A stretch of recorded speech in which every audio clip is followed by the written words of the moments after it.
Hello and welcome to another Europa Universalis 5 video.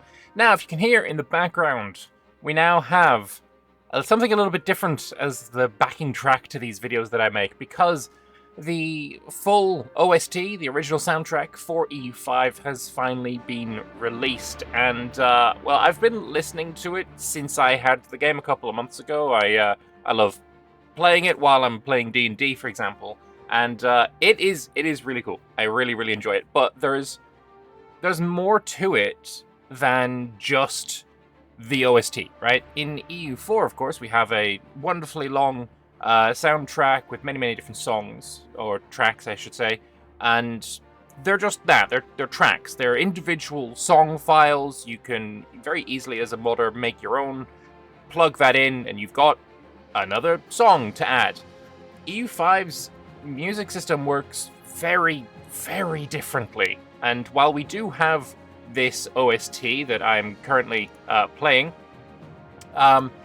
it is not the same, and we're going to get into why. But also, while you are listening to this OST, and of course I will have the links to it on YouTube as one long video, I'll have a link to it on SoundCloud as well, and I'll have a link to the individual tracks as well. So if you want to go and listen to it yourself, I encourage you to do so, because it's fantastic. But you need to bear in mind that these are just the generic songs. There is a whole nother layer where, we have 7 different cultural archetypes in the game, and each of them also have these songs, but played with their own instruments. And this game has gone so deep in so many directions, and I just did not expect the music to be one of the directions where they just go straight in nitty-gritty depth and all of that. And I think this is honestly a kind of a masterpiece. But anyway, let's go and have a look at the dev diary that came out yesterday, talking about the soundtrack. So, written by Matthias Venlund. I hope that I'm pronouncing that correctly. He's the audio director for EU5, formerly known as Project Caesar. He'd like to give some insight on what has been and is the music direction and implementation system in EU5. Comparatively speaking, he's new to Paradox and the Tinto dev team. He came on in early 2023 when the process of music production had already been rolling for quite some time. The original premise of the music direction at the time the writing process started was to compose music encompassing all historical eras the game takes place in. Already just like 5 centuries of music is already kind of wild, as well as all religious and folk music traditions present during those years. In all areas, at all 500 years of all of human history in various cultures, religions, etc. That's a behemoth of a task for sure. The thread was something he tried to spin further to see how they could achieve that goal within a foreseeable time, but also to more clearly anchor it in the rich heritage of previous generations of Paradox games, always taking a step forward in terms of what they can provide the players. After many discussions with both the Paradox audio department and with the composer for E5, Håkon Glente, as well as with the Tinto leads, a few patterns emerged. They wanted EU5 to have dynamic and adaptive music. This is something that we've seen before, right? E4 even had dynamic and adaptive music, sort of. When you were at war, you were more likely to get a war track to play. If you were playing in India, you would get more of the Indian tracks. I think one of my favorite tracks in EU4 is actually one of the Indian tracks, although I forget its name, unfortunately. But yeah, it's already seeing elements of this, but they wanted to bring it further. Tangible cultural and historical authenticity in its music, and an emotive and cinematic main score. Main score, I love it. Anyway, here is Håkon Glente, the composer of the cinematic part of the soundtrack, conducting the orchestral recording sessions. Alright. Looking back at previous EU games, it seems immediately obvious that a low-hanging fruit in terms of a direction for a new composer would be, if in doubt, go epic. It's quite clear that the last titles have been veering towards the more orchestral and cinematic score, referencing a classical or Baroque Renaissance style of composition. But if we go back even further to EU2, they also have examples of what's commonly called public domain music, meaning authentic music written a long time ago, or oral traditions of folk music carried across generations by being learned from musician to musician. So how do you incorporate all that heritage and a new direction into the soundtrack of EU5? Well, first of all, to talk about this, it might be low-hanging fruit, but I'd argue that fruit is just as sweet and tasty as the fruit at the top of the tree. I am a big fan of epic, baroque, cinematic, orchestral elements like that. That's kind of my vibe. I enjoy that. I'm happy to have more than that, but if EU5 didn't have any of that, I would be unhappy. And well, you can hear in the background, it has that. It has that. So I'm still happy. So this is an early draft of the music system design graph, and so to make this a bit bigger so we can see a little bit more, we have ambient music, we have stingers, and we have orchestral cinematic scores. And then the intensity, basically what parts of this are going to be added to what you are listening to, they get added with more player activity. So say you're doing more things, more elements of the song will come in. Say you don't have drums, or you don't have the strings, or you don't have something, but then you start doing something more intensely. Not just being at war, but other things as well. More elements, more parts of the track will hop in to where you're at the, high intensity, high energy, whatever you're doing. And then the song, the soundtrack is like boosting that element, that energy, and I can't praise this enough. It feels so good when you're playing. It does truly feel amazing when you're playing. And like, we have very frequently seen people say, I just turn off the music when I'm playing EU4 and play my own music. I don't think that's what you're going to want to do here. I really don't. And I think with this, the music is going to feel different enough so that, you can listen to the same track multiple times and hear completely different versions of it, depending on what you're doing at the time when that track is playing. So I think that kind of increases the longevity of what you're listening to. It's like I said, it's a masterpiece. Listening back to the ample collection of music written down for the EU series of games, it's clear that an orchestral and cinematic score has been the backbone. Luckily for us, the main composer for EU5, Håkon Glente, is a masterful composer in that regard. It's already over an hour of music written for the game when I came on board, including the second overture, which is an exposition of the musical themes spanning the rest of the soundtrack. Our job from that point was to expand and adapt that score into a new direction, nudging it towards new grounds without losing the strong foundation. As a quick test, we broke up some of the composition in stems, each representing a group of instruments or a solo instrument, started experimenting with scaling the composition up or down based on a single parameter using our audio middleware WWise and its built-in dynamic music tools. It was possible to create a dynamic arrangement without sacrificing the core composition style and arc of Håkon's work and traditional techniques.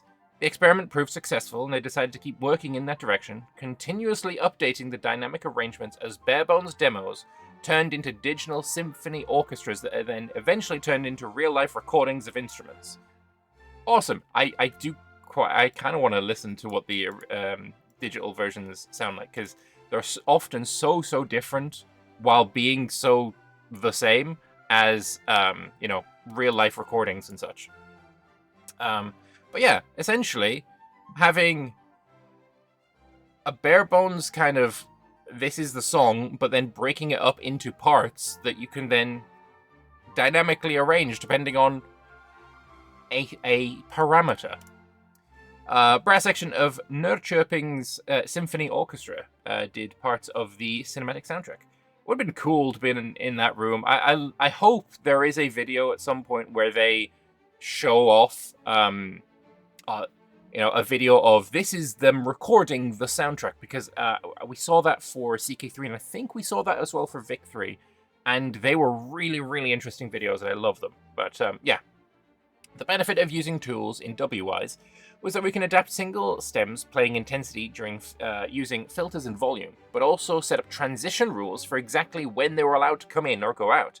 aligned with the beats, bars, phrases, or custom points in time. We tried to make sure all instruments coming and going felt as natural as possible. Sometimes it was easy. For instance, having a drum come in on the next bar often works very seamlessly, but sometimes it was harder. For instance, when dealing with pronounced vocal soloist tracks in slower or more free-form tempo. It was important to us to not use the same rules for every stem to avoid music kicking in, but rather ebbing and flowing as if a conductor is directing the musicians in real time. And again, I just want to point this out. I have played the game, I have experienced this, and it works. They nailed it. They nailed it. There was never a time when I felt, oh, this song has ended, now this one has started. There was never any kick-in point. It was always this, ebbing and flowing, right? I'm doing more stuff now so that it slowly ramps up. And I've gone back into a quieter time or less intensity time, and it comes back down again. And it is seamless. You don't notice it unless you're really trying to pick it out. But it's just such a good background to play the game in. Fantastic stuff. The next question was what to base that single parameter driving the music intensity on. Our players enjoy games for very different reasons. Their play sessions can look very different. In a grand strategy game, one player might be spending their time adjusting tax percentages, one will be exploring the world, and another might be directing their armies in a war. We realized we needed a single way of encapsulating all those varied forms of enacted intent to make the score react in meaningful ways to each player's specific playstyle. So they categorized different actions according to their weight or importance, scaling all the way from clicking any single button, regardless of its function, to declaring a war, and gave them a value on a scale. For each of these actions, they fill up a meter in W-wise that then slowly trickles back down if the player is inactive. That way, any high-intent period of play will generate an increase on that meter, even if it's only about intensely looking through the UI for your next move. It also gave us a big flexibility in how fast they allow the meter to go up or down, meaning they can balance the ebb and flow of the music in a single place. In addition, they separated their written score into one group of tracks more suitable for peacetime and a group of tracks more suitable for wartime. Awesome. Another important factor was to allow the soundtrack in each play session to breathe in terms of sequencing of music. They set up tracks to have a random but not insignificant period of silence between them, with some systemic exceptions, to avoid listener fatigue and also let the ambient sounds of the game world come into focus. A very conscious effort was made to stay true to the rich musical heritage of previous EU games by letting the musical themes be influenced by older soundtracks and fan favorites. Sometimes as an inspiration, sometimes clear references, and sometimes as a direct interpretation of materials from many sources in earlier soundtracks. So, for example on that, we have in the soundtrack, where is it now? We have Fa La La Land come back, which is, whether you call that a fan favorite from previous games, I don't know. It was never one that stood out specifically to me as like, oh yes, Fa La La Land's come on. But you know, it is certainly when listening to it, I was like, that's in EU4, and it's a kind of a hype moment, you know. There is something distinctly Europa Universalis to be treasured and captured, and that aspect needs to be there for the soundtrack to feel right. The very literal approach served very well as a springboard for Håkan's writing process into his own new territory, and as an anchor to help us stay true to the tone of the previous games. So, tangible authenticity and cultural historical knowledge and tradition.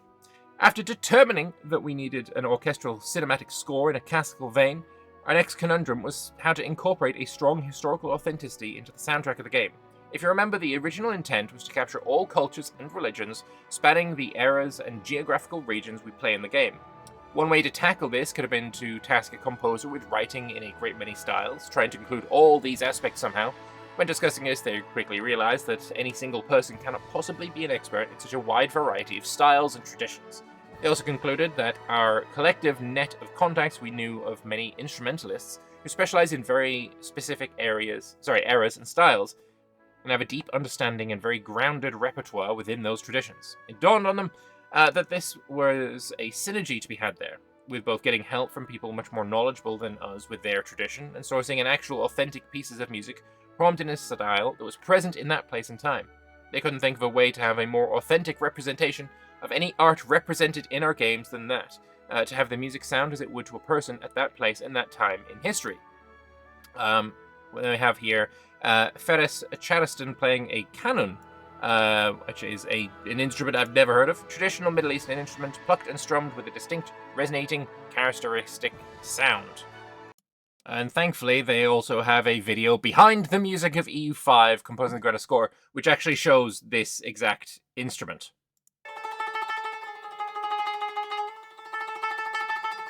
So if I feel like we have probably all heard that sound before, but now we know where it comes from.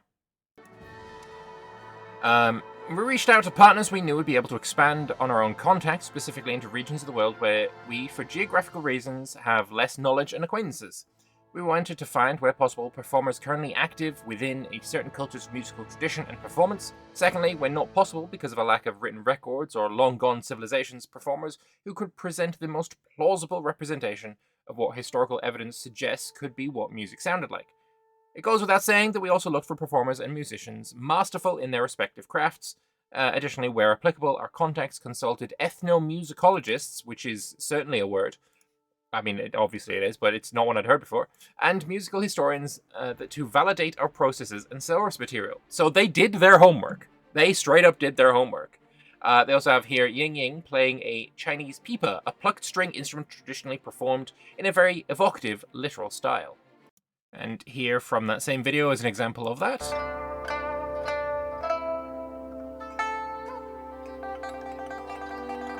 The way the fingers move there is really interesting. But yeah, no, they did their homework. They straight up did their homework.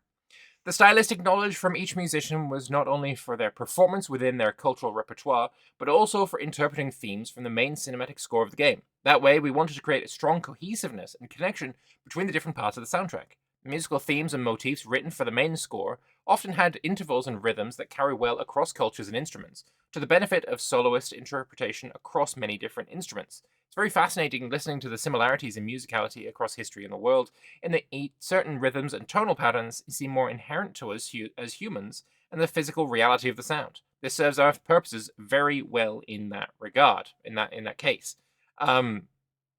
Yeah.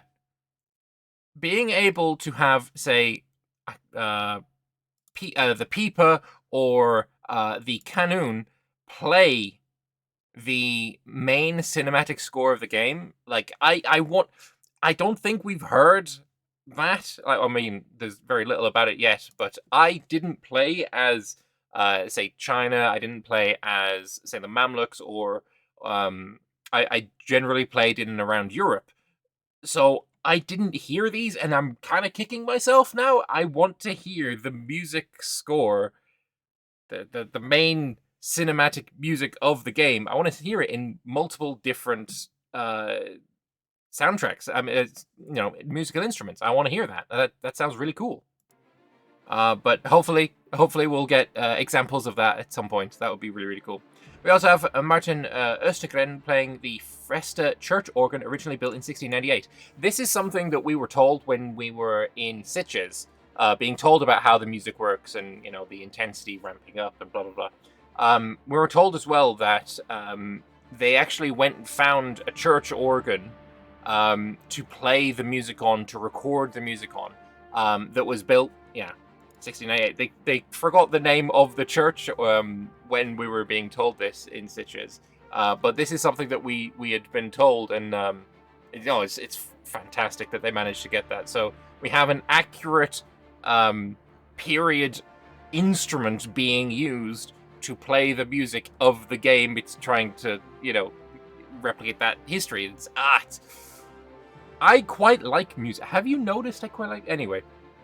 Another important factor for us was to record real-world instruments handled by real-world people. Music in recorded form is very recent invention, as well as amplified musical instruments and microphones.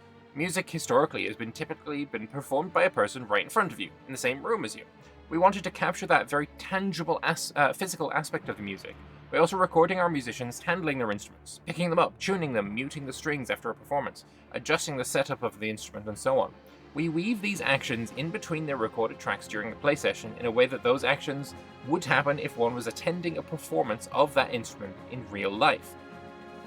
That, I feel like maybe controversial. Like, do you want to hear that kind of thing? Like, I'm personally fine with it, but I can imagine some people being like, oh, now the music track stopped, and does it take you out of the experience if you then hear them, you know, tuning their instrument or what kind of thing?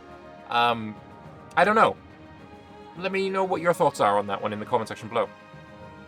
We also adopt the reverb of the cultural soloist instruments to the space the player as a spectator or an entity in the game is currently in. If you're looking at the map over a forest in the game, the soloist will sound as if they're playing in a forest.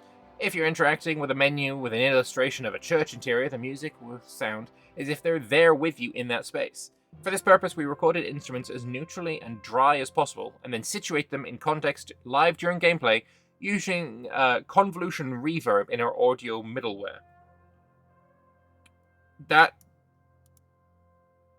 sounds fine. I am not a music theoretician or sound engineer, so a lot of this is somewhat gobbledygook for me. But what does dry music sound like? I don't know either way.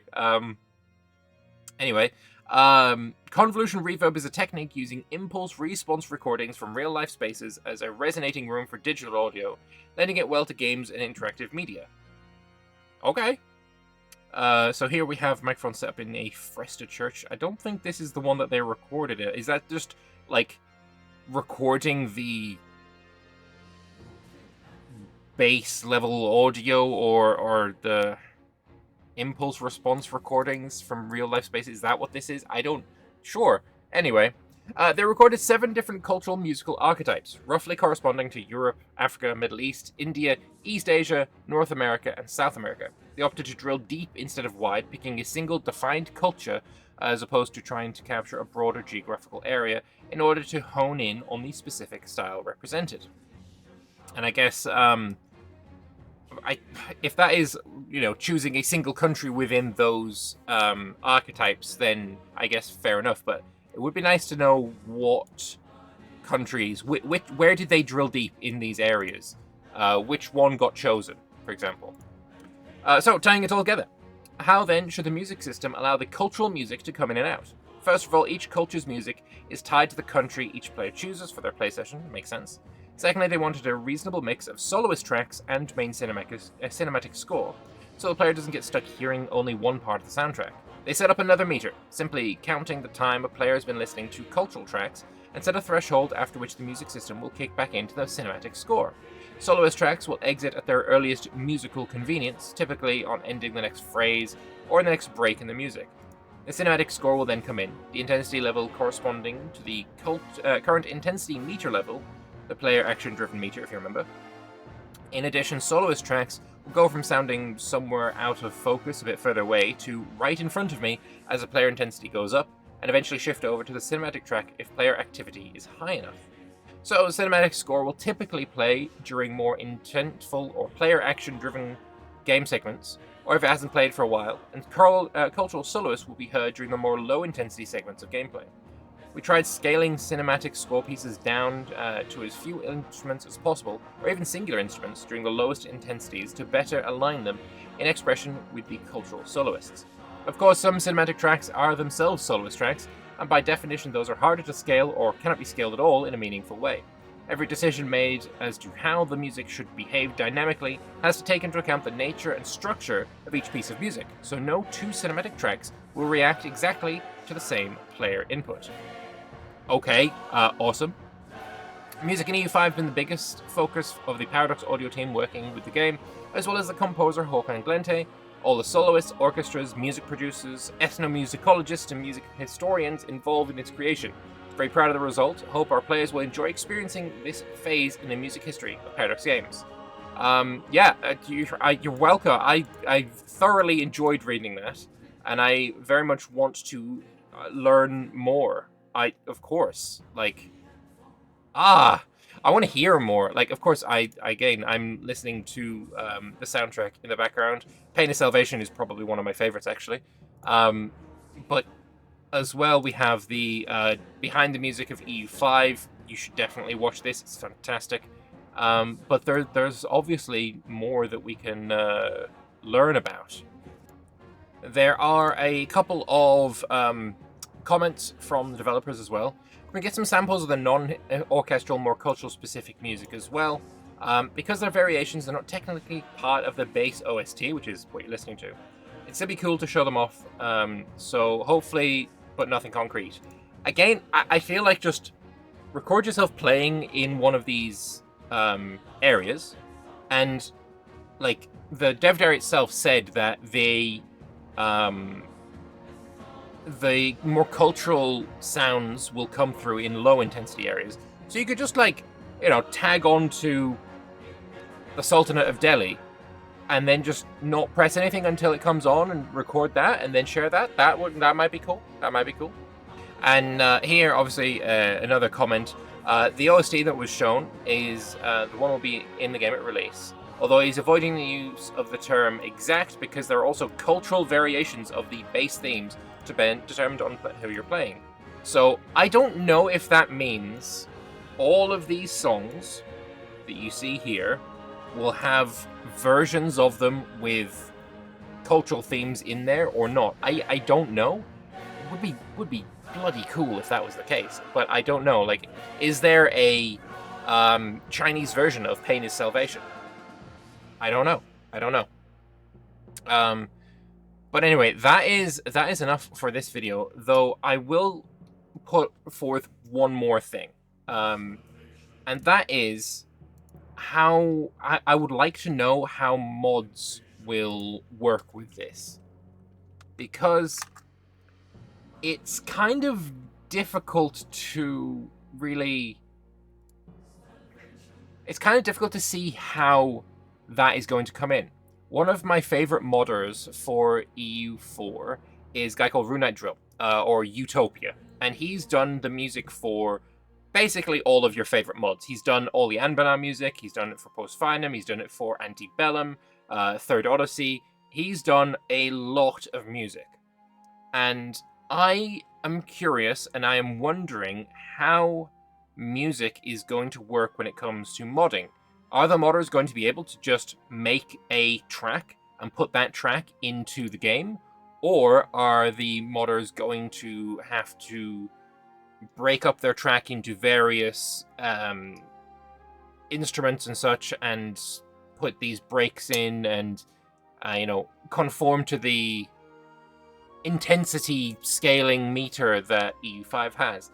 I'm a little worried that this might make music modding a little more difficult to get into. I really would love to get Utopia's opinion on this.